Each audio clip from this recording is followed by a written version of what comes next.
Mas Gading mau bawa napa? Napa nggih wau nggih? Gegarane wong akrami niki Gegarane terusan. wong akrami. Gegarane. Yang bawa Mas Gading niki nggih. Yang bawa Mas Gading sing nembang sliramu no. Oh nggih. Kowe nyerak Mas Gading. Nah, ning kono. Iya. Sumanding. Lah dalah. Iya Mas Gading. Heeh. Aku nyerah Pak Santoso ya. Ya karepmu tuwa ya tuke tuwa kok arep. Ngene iki kan ngano, apa jenenge? Apa? Pasangan yang serasi ngono lho. Ya nek kira pasangan ideal. Iya. Nek iki idiot kok. Nek aku ora apa Pak Santoso lho, Bri. Kowe kok tak tuding kowe kok. Ayah aku disakiti, aku pengen kayak mereka yang masih muda. Mas teh, meskipun kita sudah berumur, ojo nganti rasa kasih sayangnya berkurang, ngono lho. Wis anak putu ki malah garek ayeme ati, menepke pikiran. Ayo, ayo. Pak Santoso jejer kowe kok kaya nyetir mobil ya, Lek.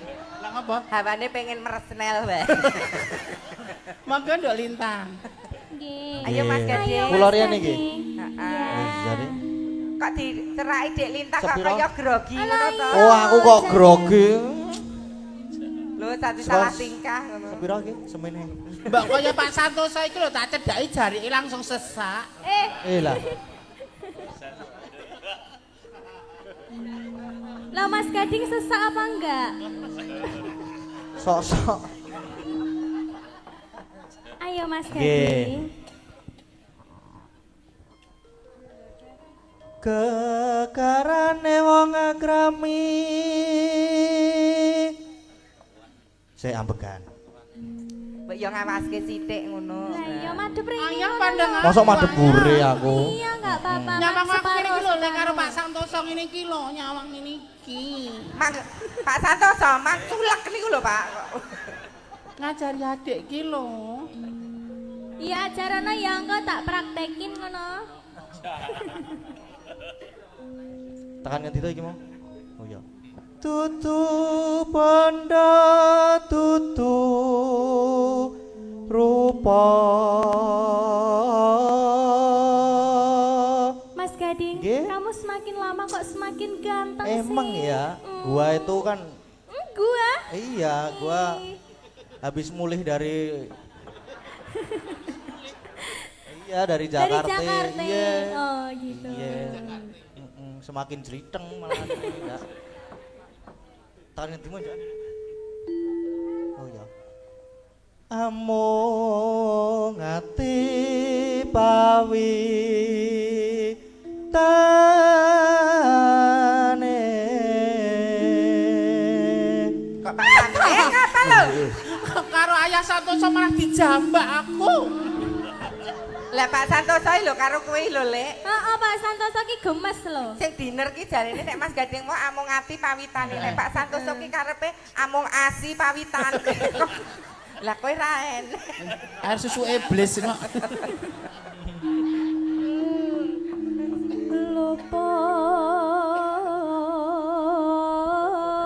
Luput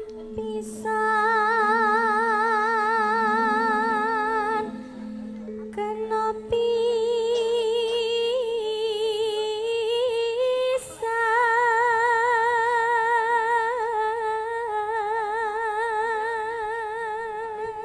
pisan yen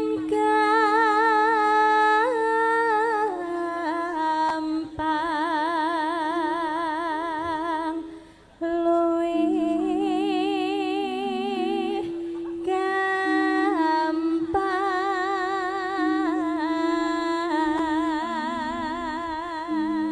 Jane diapakne karo Iku lho, iku lho, Diapa? masuk Oh, foto. dipoto. Ya ampun. CS ku ya. Lek mati. Aku mah kok ora wong motret aku ya, Jas. Gak menarik kok ya. Omong kok waton bener.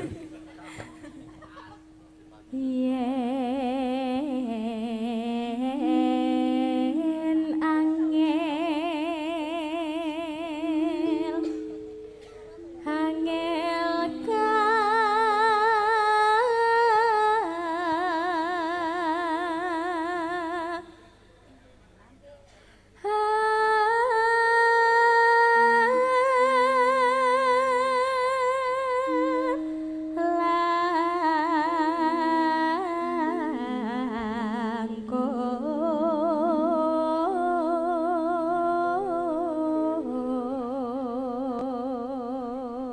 pripun badane lebih fresh atau masih Oh, masih sakit-sakit sakit, Mas ya Gading. ampun. Pijetin dong Mas Gading. Wah iya sini saya pijetin nih mana-mana di mana Kamu sini sakit ya. apanya? Sakit. Ayah Santoso Ya perutku ini sakit. pelan-pelan ini.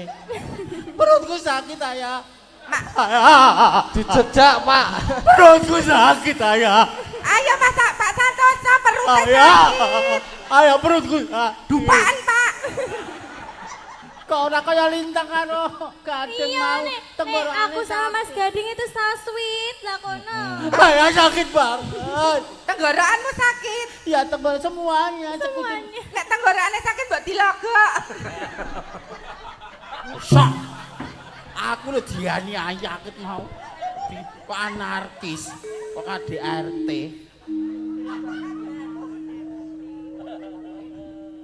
Ayo dilanjut. Iya. Nggih. Tan kena. Biyen Nah. Aku menang. dijak bareng ora gelem. Ora iso nek bareng ki beda engko cengkok iki beda ngono lho tegese iki. Tapi penake bareng ya. Kan dorong mudeng kowe tak kepruk lho kowe engko.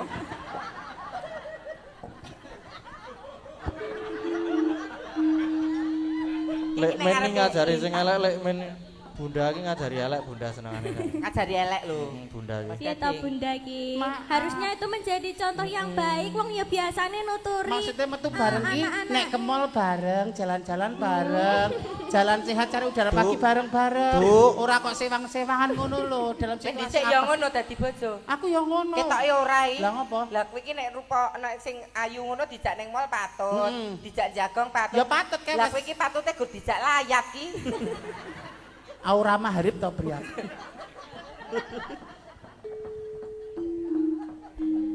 Yo bareng. Alah yo alah. Tan kena ti numbas arta Melu delok. Ayah Santoso ayo keredor yo ya yo. Kok ngejak ning Oyo bareng. Iya toh jane.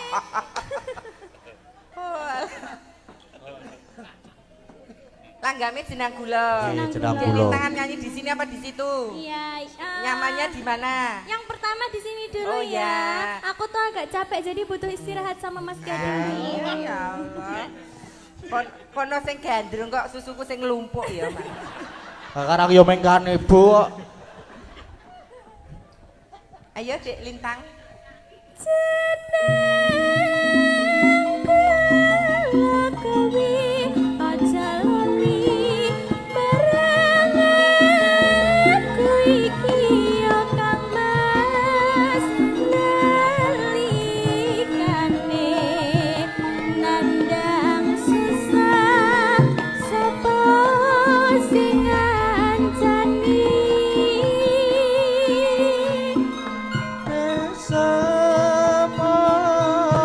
Semana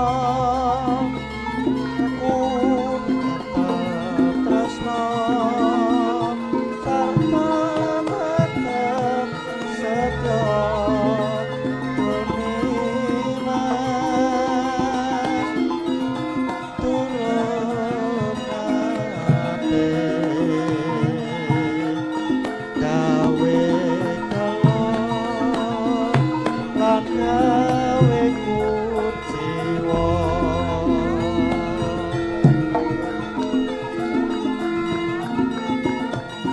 Ning saiki bareng mukti kowe konjur malah lali marang aku Siti mesti masuk terus ngajak patu jangan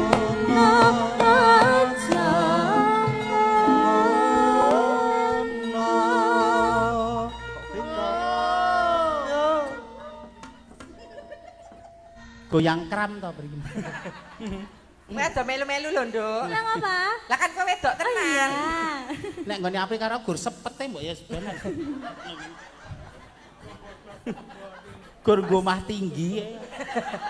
Nek kowe aja nek mbak Ardine keteknya karo ngetok anu kok tinggi karo gurem kok. Oh, alah wong edan. Yo. Hey, terima kasih. Iya. Bintang kali Terima terus. kasih juga. Iya. Sudah Mas Gading? Sudah. Oh iya. Banyak minum Niki kan putih, sayang. enten sik request muga nyawiji. Oh, iya. Nggih, muga wae apa jenenge? Muga nyawijine dipinangani benjang. Oh nggih. Nanti malam ring. Nanti dina to urung. Nanti dina to urung urung e. Oh Nggih iya, benjang nanti berarti. Nggih. iya, nanti malam juga nggak apa-apa Mas. Nggih. Soale dereng di dereng Dinotasi. diarang semen. Iya. Pokoke nek mengke dipasrahke Mbah Keter mawon. Nggih. Mbah Keter nek kon ngaran semen sedina kuwi dadi. Gawe naskah lho sedina dadi. Jenenge wong Pak Geter ki kompresor handal. Kok Komposer kok kompresor. Pak Geter lho. No. Pak Kir. Nek aku tak elek ra apa-apa. Atos-atos Pak kualat Geter lho. Komposer. Injil Mas, ngersakaken lali janjine saking Pak Haji Saidi nggih, matur sembahana. Nggih. Oh, mangke terakhiran kemawon injil Mas. Aja-aja kuwi jodohmu le. Mbak menawa iki apa iki buah kesabaranku ya, Jas. Makasih ya, ya. Sopo-sopo disayang. Lah pripun jenenge wong iki ya anu kok Jenenge ya apa? jemput bola saupamane kok dagangan saupamane ra ditawake ya piye. Pak Haji Saidi ngersakaken lali janji tapi mengke kemawon sih. Lah ngapa kok engko? Rada engko pas kumbakku anu ngono ndak dadi nyapa pamuritan sing liyane Oh. mau. Kan mau ana pamuritan sing caos itu. Putra Nusantara karo Gelo. Heeh, sing putih ya loro-loro hatan ndak sindane nok men Waradin. Ya, Mbak Saras karo Dek Oriza nggih. Nggih. Sepate ya, Lek. Heeh. Waktu kita tamasya berkeliling-keliling kota, hendak melihat-lihat keramaian yang ada. Saya panggilkan becak, kereta tak berkuda. Becak, tolong bawa saya duduk sendiri sambil mengangkat kaki, melihat dengan asik ke kanan dan ke kiri. Lihat becakku lari, kereta tak berhenti. Becak, jalan hati-hati. Nggih, sugeng dalu. Halo. Halo. Oh alah. Siapa kuwi? Sinten niku? Lah ya sapa meneh to iki lho. Oh alah cintaku, alah bojoku Oh, sing oh, anyar. Sapa Jas? Ah. Ora tak kenalke aku. Alah. Sapa Dedek? Ini. Oh, Pak Dalang. Pak Dalang. Oh, Pak Dalang mesum to. Mas Kesban. Oh lah Pak Dalang. Kan empatku ra tak permono. Wong edan. Wis tuwa. Pamundhutane tes enten Putra Nuswantara. Eh. Enten Gelo. Terus mengke bareng-bareng sing lali janjine karo Mbah Saidi. Ingkang napa rumiyin, Mbak? Gelo ya ora apa-apa. Napa-napa? Gelo ya ora apa-apa. Oh nggih. Bawan apa langsung Mas Gading? Ndak langsung Oh, mawon. nggih. Langsung banget to iki. Men roto. Semangat Mbak Riza. Nggih, kudu Kali semangat. Mbak Sarah. nggih. Dadi ibu ki kudu sing tangguh. Lah Tangguh. Wong wedok sing tangguh. tangguh militan. Dalam situasi apa? Wong wedok ini secara fisik kalah dari laki-laki, tapi secara kemampuan terus dia itu menghadapi apapun luwih survive timbangane wong lanang. Oh ngoten. Makanya jenengan pengen dadi wong wedok Iya ya? bakoh aku kok. Oh. Wong wedok sing di standar ya aku. Standar apa? Kuwi ora standar. Apa? Kuwi dongkrak. Wong wilek men ki nek ning omah ya sregep lho. Sregep ngapa, Mbak? Rondo ya mangkat. Rondo mangkat. PKK ya mangkat. Tahlilan ya mangkat. mangkat. Ibu-ibu kuwi. Ibu-ibu, kono apa lho Mas PKK padake? Marilah hai semua rakyat Indonesia membangun segera, membangun keluarga yang sejahtera dengan PKK. Hayatilah dan amalkan Pancasila untuk negara. Hidup gotong royong, makmur sandang lan pangan, rumah sehat sentosa. Tata laksana di dalam rumah tangga rapi dan indah. Didiklah putra berpribadi bangsa, terampil dan sehat. Kembangkan operasi, jagalah lingkungan dan sekitarnya. Aman dan bahagia keluarga berencana, hidup jaya PKK. 10 program pokok PKK. 10 program pokok PKK ki apa? Lah ngono Apa? tata laksana rumah tangga. Siji. Niku wangi urutane niku wau. Oh alah. Didiklah putra berpribadi bangsa. Kita elek men dhisik, mbokne lek men mangkat PKK nyanyine kleru kok. Apa to? Lah piye, Mbak? Didiklah putra berpribadi ganda. Berpribadi bangsa. Pribadi ganda. Lah kok dadine ngaten iki lho. Ya jadi wong tua mungkin mbok wis ompong tadi mungkin artikulasinya ora jelas. Terus lahir ngene. Wong loro iki ketoke ora tau mangkat golek-golek utangan tok. Katanya sik PKK iki malah sapa ya? Kuwi lagi Mas PKK. Apa meneh? Mas Yoga ya duwe lho kono. Kepiye kuwi, Mbak? Ratanggapan ora madang neng omah Don yaking indene do pegatan sancine do kluyuran sing rebab adang-adang.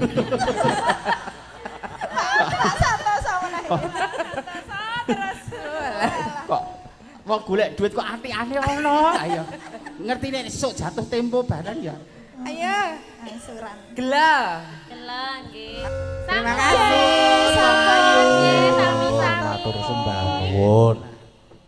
Mbak Orisa kalian Mbak Saraswati. Nggih. Kersanipun Mak Cangik. Wau kesenten napa melih, Pak? Oh lali janjine. Lali janjine Setya Tuhu. Nggih, nderek Kalih apa sijine? Setya Tuhu niku sing disunak jenengan kalih Dik Lintang. Boten, Apa ora to? boten. Kok galak? Aku ora galak aku kok. Wah, sing nyuwun panjenengan kalih Dik Lintang napa mawon? Wau Dadi muga nyawiji wau. Nyawiji. Nggih. Terus apa nih ta mau kita jek eneng to Lek, mau Lek. Putra Nusantara. Putra Nuswantara wau. Nggih. Oh, gara-gara berarti lali janjine apa piye, Mbak? Pamitan haji Ya sama wis. telu sisan. Telu sisan Bu Nah. Ayu, Mbak Neti kalih Bu Bu Wahyu. Wahyu. Kok Bu Pras Bu gonggongan Nah. pokoknya. Disepoti.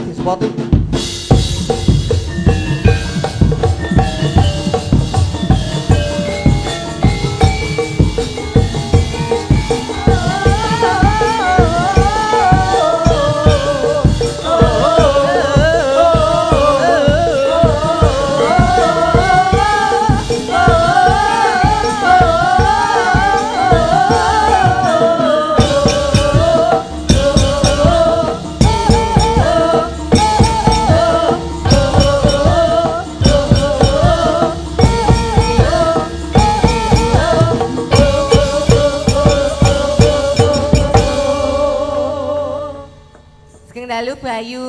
Nggih, sugeng dalu. Sugeng dalu Bu Neti. Sugeng dalu. Bu Wahyu. Sehat nggih. Ajeng say hello mboten Mbak Ayu? Napa? Say hello kali niki. Ah ora wis Loh, biasa. nika. Wis biasa. Jeleh. Karo bojone kok jeleh iki piye to? Nek jelek ki mbok dijolke sing 20-an loro. Ah yo aja. Oh, iya. Ben. Alah ayu-ayu kok bojone suwek ora. Tuwek kok kok suwek. Tuwek sih. Melangi. Bojone iki ora suwek, bembret. Nggih, Iki apa berita? pamundhutane Mbah Haji Saidi. Lali janjine. Gandeng lali janjine niku bawane niku anggitane Ki Geter ya diungelke se. Nah. Dina Minggu. Dijajak. Dina Minggu kang tanti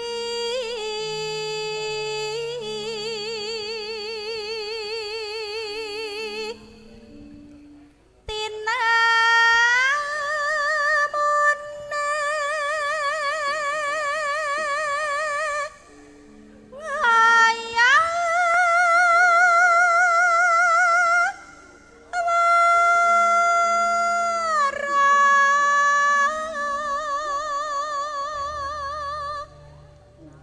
Mbak Neti. Bu Neti.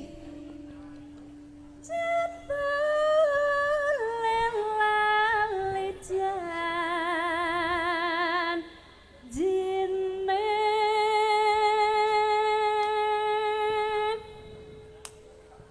anane pijarasa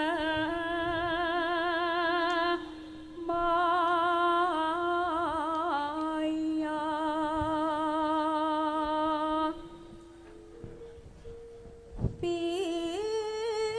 pinter golek alasan Bu Ayu.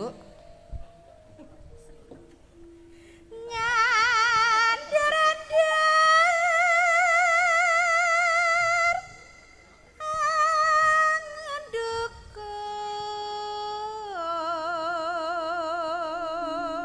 dukur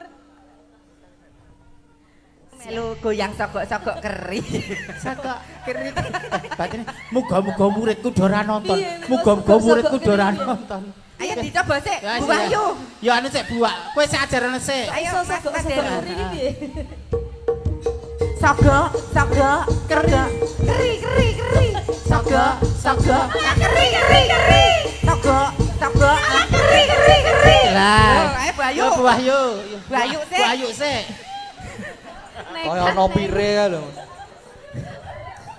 lah aku saka dhuwur tekan ngisor ki padha e Yo. Yo. Sogok, sogok, lah keri, keri, keri. Sogok, sogok, keri, keri, keri. Sogok, sogok, keri, keri, keri. Sogok.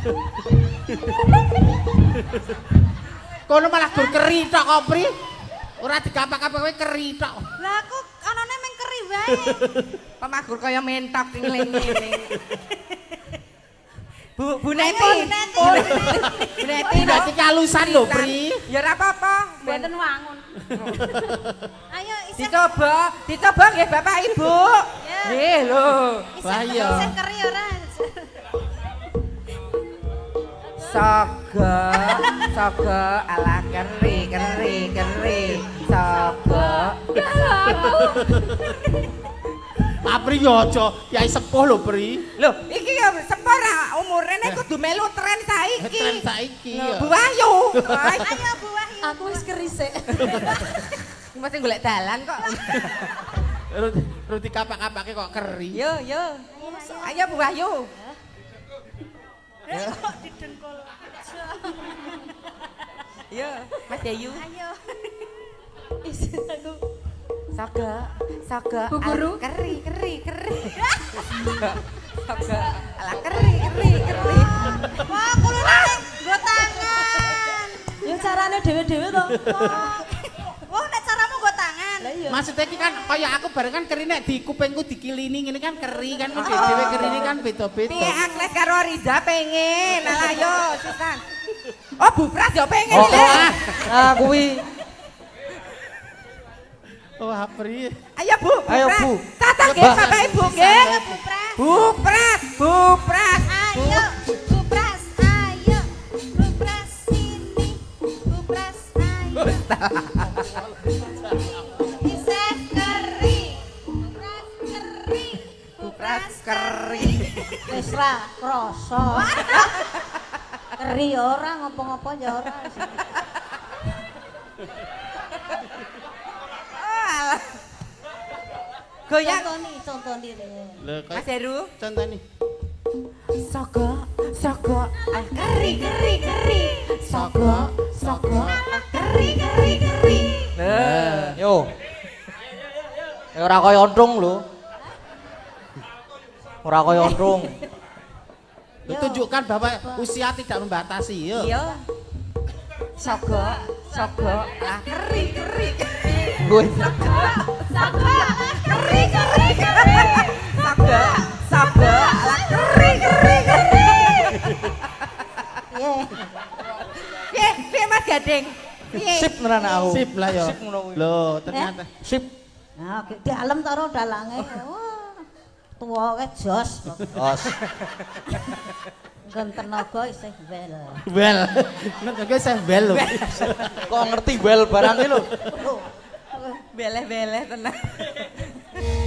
Ya. Terima kasih. Bu Ayu, Bu Mbak Neti, Bu Wahyu lenggah. Lah iki tesih Bu. Kok sik kuwi? Niki dereng. Tahan nek kuwi.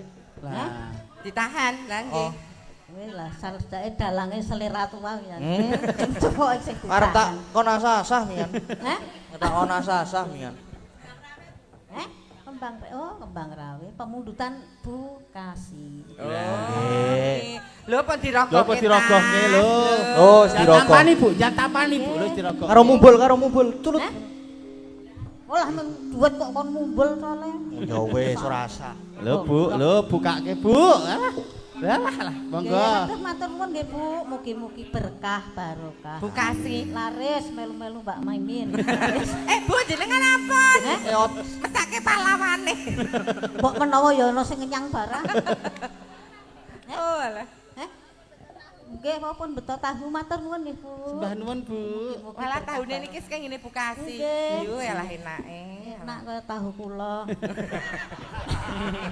Tahu sing damel Bu Pras ten dalem niku lho nggih to Bu. Nggih, kenyil-kenyil Mbak. Bu Pras menika yuswanipun pinten to Bu? Yuswanipun pinten nggih? 15 tahun. 17 tahun. Kok cek semego niku. Nggih, tasih karem. Karem Gusti. Karep napa? Maem maksudnya. Tasih kemampleng nggih. Lho, jandange Dik Gading tesih kemampleng. Kok saya atos suaramu. Ugi spesial kagem Bu Era Dukuh. diatosi engko tekoke. Bu Dukuh piyane cek timur, cek enom banget. Nah, Terima kasih. Nggih. Diaturke kembang rawe nggih Bu. Nggih. Oke. Bersama warga Laras monggo dados. Nggih, sampun. Sembah nuwun Bu Nggih, Pras. sami-sami. Sehat selalu. Amin. Pun nggih, Mbak. Nggih monggo Bu Prastiwi. Matur nuwun. Waranggana semada sampun paraden Mbak Limbuk Mak Cangi. Kersanipun Mak Cangi dos pundi? Nggih niki gandeng wektune pun ngoyak. Nggih. Lakone nggih. Tasih dawa. Nggih. Nek kurang dawa dawake. Nggih monggo. Ndongake warga karo matur nuwun, Nak. Cis pindah malih kula dongaaken warga Samben. Mugi-mugi pinaringan kesehatan, keselamatan, tinebena saking suker sakit lan memolo. Nggih. Matur sembah nuwun sedaya panitia. Ibu Dukuh, Bapak Bu Ketua Dukuh, Panitia. sedaya kemawon Tanpa mugi terkecuali tetap amanah. amanah. Amin. Warga sansaya guyub rukun, bersatu, Iya. berboko makmur salaminyo. Selamat sing nanggap, Selamat sing ditanggap, selamat sing nonton tanggapan. Amin. Sembah nuwun. Nggih. Nok, piye, Mak? Iki gandeng wektune ya saya ngoyak lakone ya isih dawa. Awake dhewe iki neruske laku sik neruske lakon mengko le seneng-seneng diteruske ning gara-gara meneh ya. Saiki sebo ya kok sebo apa jenenge? Kayak neruske lakon landang sebo ki terus rampung. Iya. Ya ayo Mak tak dereke. Ayo Nak. Tan samara pamoring sukma sukma sinukma winaya ing asepi sinimpen teleng ing kalebu bambu kaning parana taren saking leping aluyup Indo pasating sumpena sumusup ing rasa jati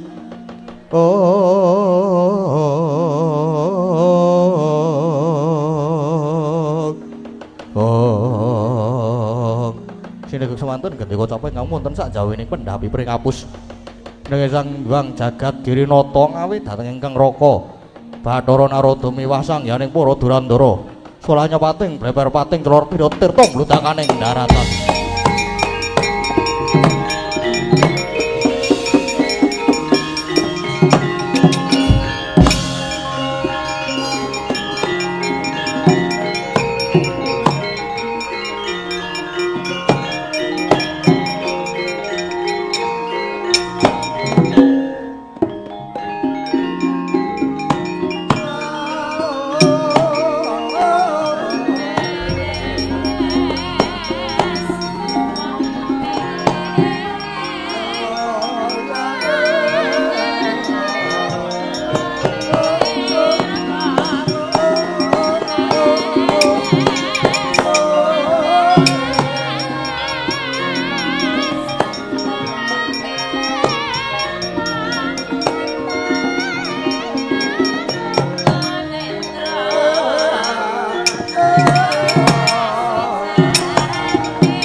kakat yang kinata srukacaryan marang aturira sang resi kaneka putra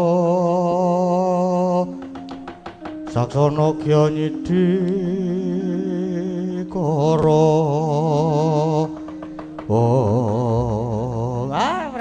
mrekencong marudayang pak pong bu bola kali cudhe sapa sing gawe adi guru keparengan didateng ingkang raka ing sithik pangudal-udal lan para putra-putra dewa dipun kanthi wonten papan dunungipun Bagong menika wonten gatos menapa adi guru senajan ingkang putra-putra nyarikan ugi cumadung dawuh rawuhlun ingkang putra Punendragi cumadung dawuh kula inggih nyadong dawuh Rama Pulun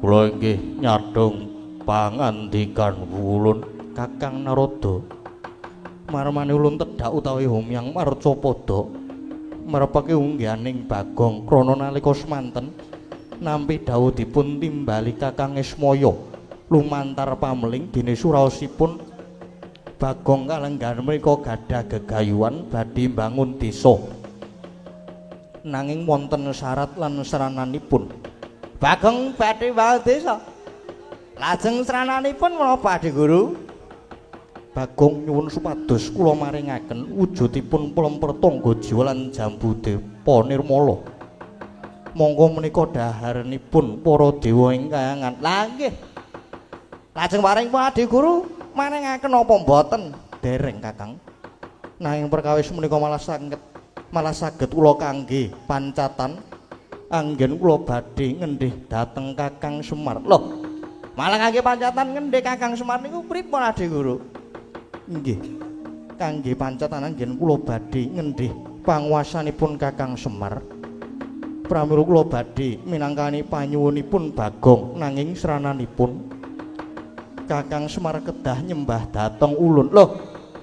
Lah kok sranane Kakang Semar kedah nyembah dhateng Adi Guru krana Semar menika ingkang nuntun dhateng titah supados sami nglewar anggenipun sami nyembah dhateng ulun.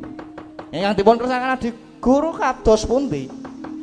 Kok lajeng wonten pangandikan bilih titah tiyang menika sami nglewar ngawur dhateng panembahanipun Kakang Narada.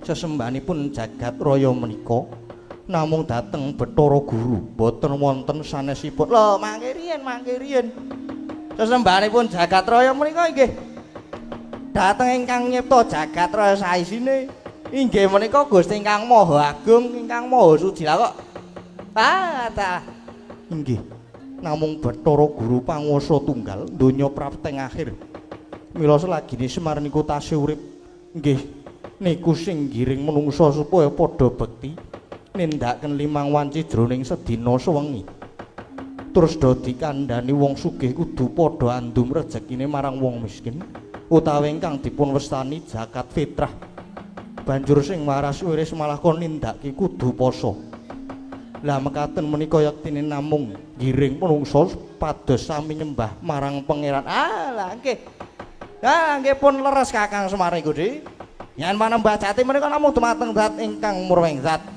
Gusti ingkang Maha Nasa boten saged sesembahan jati menika inggih namung kula namung Bathara Guru ingkang wajib disembah kalebet Kakang Semar ugi kedah nyembah dhateng Bathara Guru lah pancen marahi ruwet nggih wonten mriki menika mila Adi Guru pandhanipun lan lekasipun Adi Guru menika mangke tentu badhe dawa buntute kirang bejo sembiripun Paduka Adi Guru malah badhe sinuraing jagat krana Paduka malah damel geger eling lho Adi Guru eling Paduka menika ratu-ratuning dewa dados tumindak sapecak ngendika saklimah menika kedah saged kangge tepa palupi para titah lah yen Adi Guru ing mangke nyimpang saking bebener nerangger-angger lajeng kados pundi jagat menika nanging ulun menika gadah panguwasa lah iki saya ora cocok ora sarujuk leres Adi Guru nggadahi panguwasa niku leres nanging panguwasa niku mboten kangge nguasani nanging kangge ngayomi tur malih Adi Guru Kakang Semar menika kadang werda Paduka Lah kok sedulur kok nyembah karo sing kowe enom. Mula ya lumrahane anak-anake Kakang Semar ora trima. Kalebet kula. Perkawis menika kula mboten sarujuk.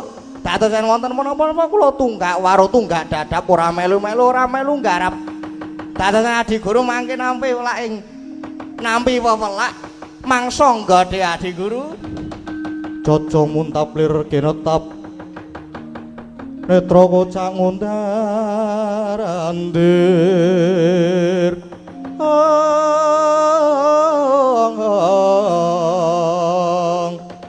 Hitupnya mangolo cokro.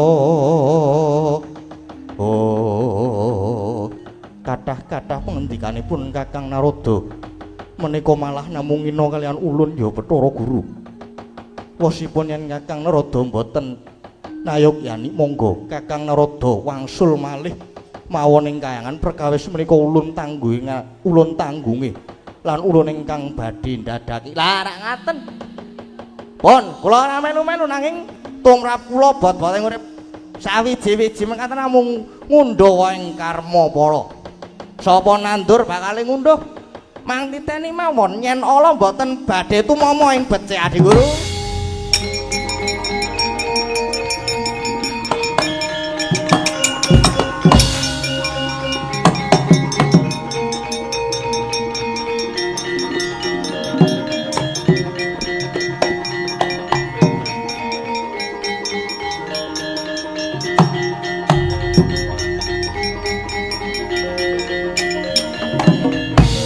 Pukulun menika Pukulun Narada malah lajeng oncat inggih Pukulun Narada sajaipun mesgul penggalih ya wis ben ingkang baku Bagong wis wani murang tata marang ulun kita kabeh wae supaya padha merepeki marang Garing Petruk Bagong babarna sirnakna pisan malah Kakang Semaruga bandanen samangka banjur digawa munggah ning kayangan cemplungke ana ing kawah Candra Dimuka inggih. Ngesaken dawuh nyuwun pamit nyuwun pangestu kula inggih nyuwun pamit nyuwun pangestu inggih kula nyuwun pamit Pukulun kabeh wae ingkang padha surtiti ati-ati.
Bawaning sinungwati syawati jakatnya kinarya momong sarira tunggal. Duh truk tenane truk ngadewe nilai Irana mau Pukulun Bathara Guru nggawa para dewa. Lah iya to jan kroyokan apa jenenge kriwikan dadi grojogan, geguyon dadi tangisan tenan nek iki Kang. Kabeh yang merga saka Bagong sing wis wani karo Bathara Guru kuwi. Lah ya nek ngene iki lah ya kabeh terus melu repot ta? Ha ta, Truk? Iya. Kabeh melu rekoso. Iki dang apa ta iki? Kok do grundelan to? Kowe niate do ikhlas bantu apa ora? Ya ikhlas ki ikhlas, Gong. Aku ki kakangmu ki ya ikhlas nek kon ngewangi karo kowe. Lah gene ngono kok. Padha gemremeng. Do wedi apa? Lah ya nek jeneng musuh karo dewa ki ya wedi to, Gong, masa ya ora wedi. Ha ya wedi kena ning ya aja diketokke, ben ketok nek wong ampuh ngono lho. Ana Semar mosok mung musuh karo dewa-dewa kowe kalah. Nek engko kalah tenan. Nek mengko kalah tenan malah kepiye? Ora nek kalah ki wis to. Percaya kalau kae. Bola kae wis mara tekan kowe.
Dewa-dewa wis tekan kene iki. Wis pokoke ditekati wae, tekati ngewangi Bagong. 3 vs 3 imbang iki. Aku tak musuh karo Bathara Indra kae sing dedeke gagahe meh padha karo aku. Aku tak musuh karo Bathara Penyarian sing padha cilike. Engko lek Bagong kepiye? Aku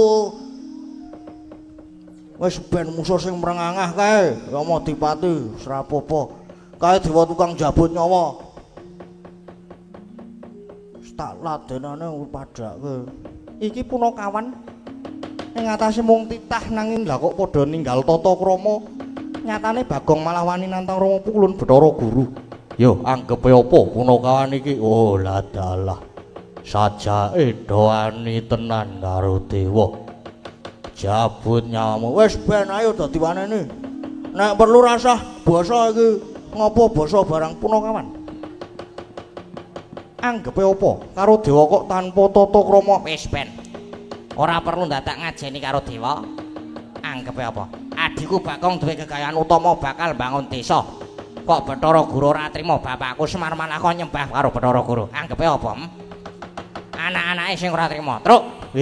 Wis rasa dadak kesuwen. Rasa nganggo tantang-tantangan gek gelut wae. Wah ya wis ngono ki ditekati wae. Ayo Gong, diperangi digeluti Gong. Oh.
ra iso gelut.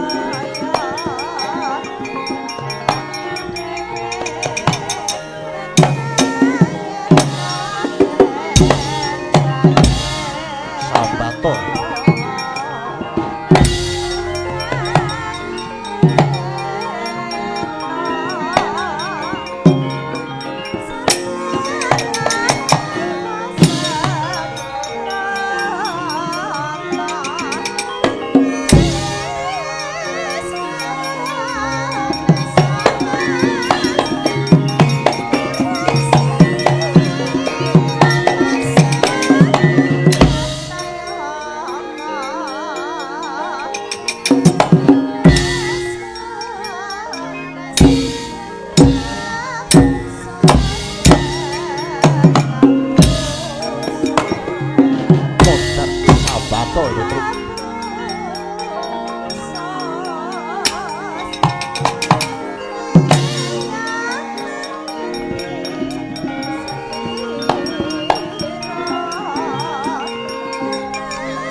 Guringa.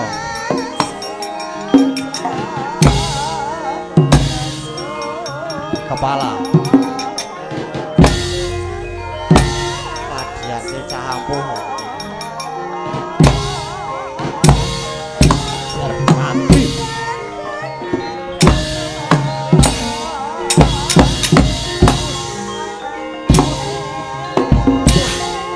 Ya, kudus.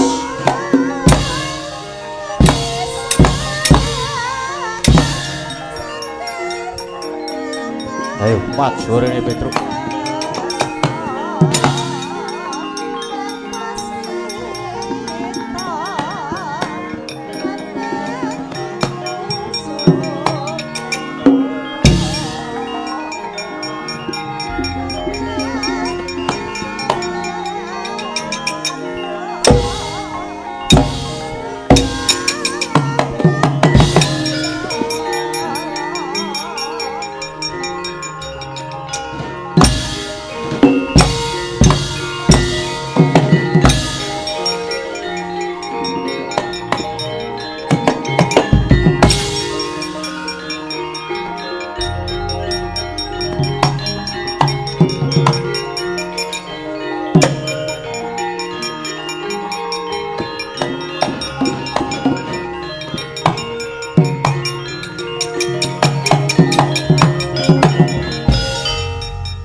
Kampu ya Truk ya. Adiwa.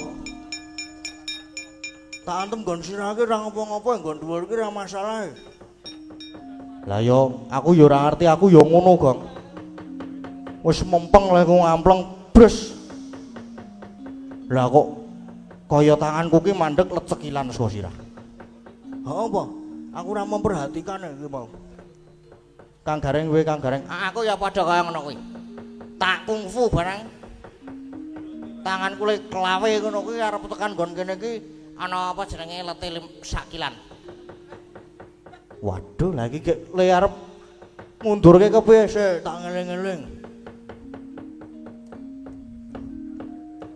Wah, aku kelingan aku. Piye, Gong? Kowe aja ngantem nggon kene. Aja ngantem bagian dhuwur. Ngantem kuwi saka weteng medun. Saka weteng medun. Heeh. Jajalan to kono temen. Oh ya tak majune meneh.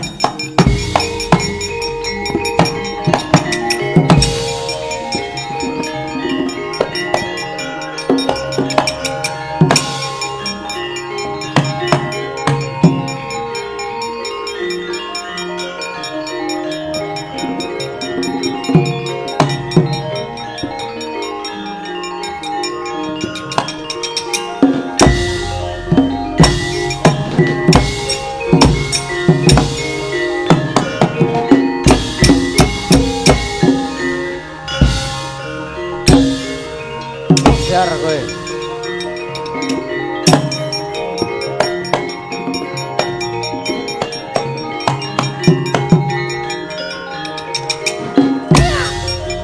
Ya, woi, ya. Putus.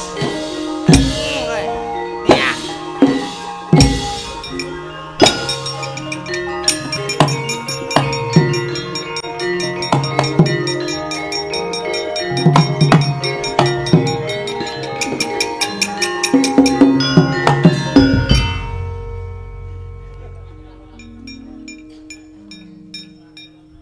Gong. Gong. Gong. Kang, Gong. Kecabut nyawamu boleh. Gong. Gong.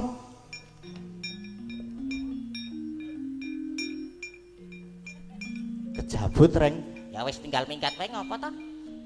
Malah karwane ora lengi-wangi kok. Dong apa? Ayo. Durung wayahe dijabut kok dijabut ora iso. Ora iso. Ora mungkin wong ampuh aku ki padake. Ki mau kowe tok mati kowe do. Seneng to kowe to? Ayo, to. Ayo, ngaku wae. To, ora Gong, ayo. Mung kurang kowe lho Gong sing durung menang ki aku wis ngundurke Bathara Indra, gak Kang Gareng wis ngundurke Bathara Penyarian. Oh, kurang aku to iki. Oh, kurang kowe tak jabuti nyawane. Wis ditonton wae Kang. Heeh, ditonton wae. Padhake kae iki. Cah gleleng ngono ki.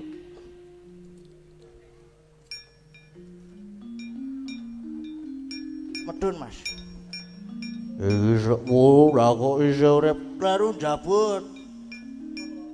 Kleru jabut kowe. Wah, ketoke wis tak jabut nyawane. Hanyatane wae, Mas. Yo.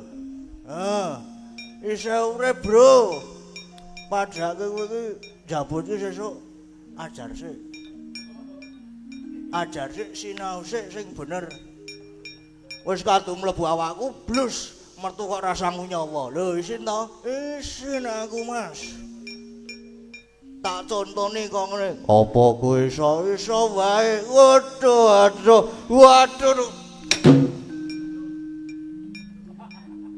Beres. Gong, beres. Tok ngapake jabut jenggote. Jenggot tok diklabang, ayo gampang balen arek to. Ha iya. Neng kuwi ngono ki mung semaput lho. Heeh apa? Nek rada rene.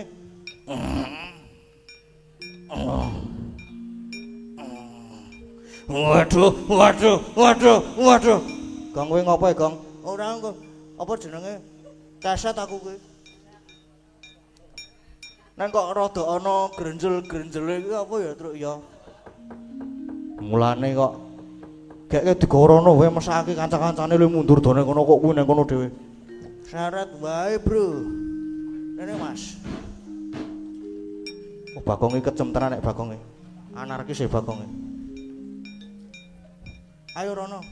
Waduh, aku wis ora iso ngopo. Wis ayo to. Ora ngayal to, kandhani kok. Oke.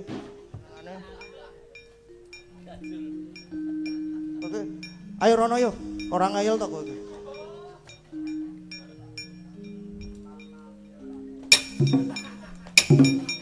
Truk, kowe iki ngapae, Truk? Yo rekane iki niroke Bagong aku iki.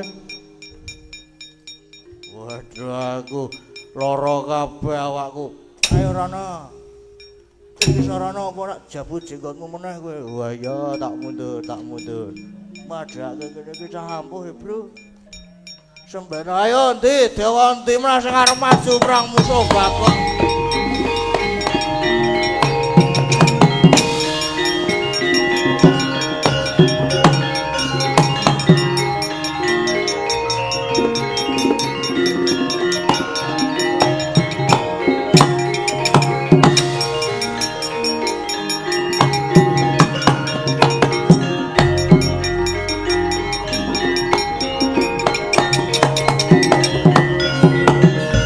Karepe dhewe dados dewa-dewa wae kalah karo Punakawan.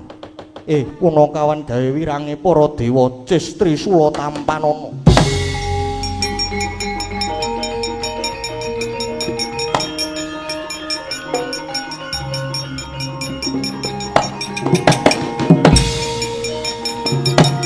Weh.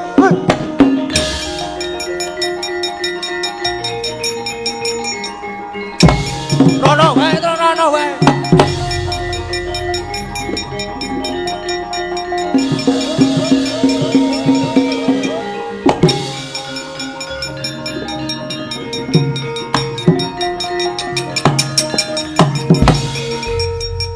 Ngopo Gong? Sumpah serem banget iki. Ngopo kowe iki? Sapa jenenge? Sapa? Matur karo bapak alon-alon. Nggih. Sugeng dalu, Pak. Piye Bagong? Atur ninga bilih mobil dengan plat. Ora kuwi Gong, kudu to? Kudu. Kowe iki mau weruh apa kok mlayu nganti kaya ngono kowe? Pak, ngene Pak. Piye tole? Iki Bathara Guru. Bathara Guru maju, apa jenengane?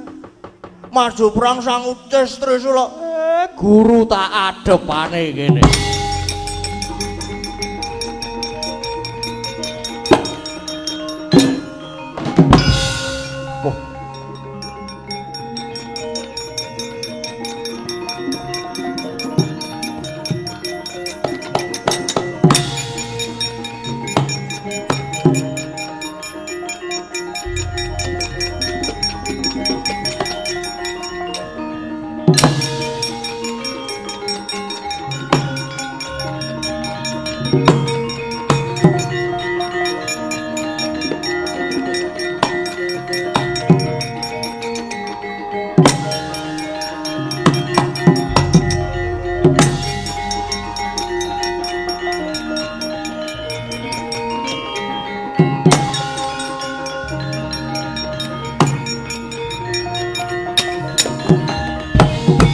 Kakang Semar, ngono sewen saiki basaku tak jabel lan pancen kabeh wis tak dadaki. Iki aku wis ngasta pusaka Cis Trisula. Iya Guru ya. Kowe saiki ngadepi marang aku nggawa Cis Trisula. Pancene mono aku ora wedi ngadepi. Mbok ya tok tamake malah bakal tak ungalke dadaku. Ning mbok ya dipikir nek kowe arep mateni Semar kok ning Marcapada ya nek Semar tok tamani Cis Trisula kitu mengkaning pati. Nek ora apa ora malah barang wirang kowe? Apa ora kucem asmamu Bathara Guru mra? Wis ayo. Aku arep tok kapake, arep tok jur luluh aku anane mung manut. Neng mbok ya aja ning Marcapada. Sing mbok karepe kepiye Kakang? Wis to, pusakamu ki sarungana dhisik.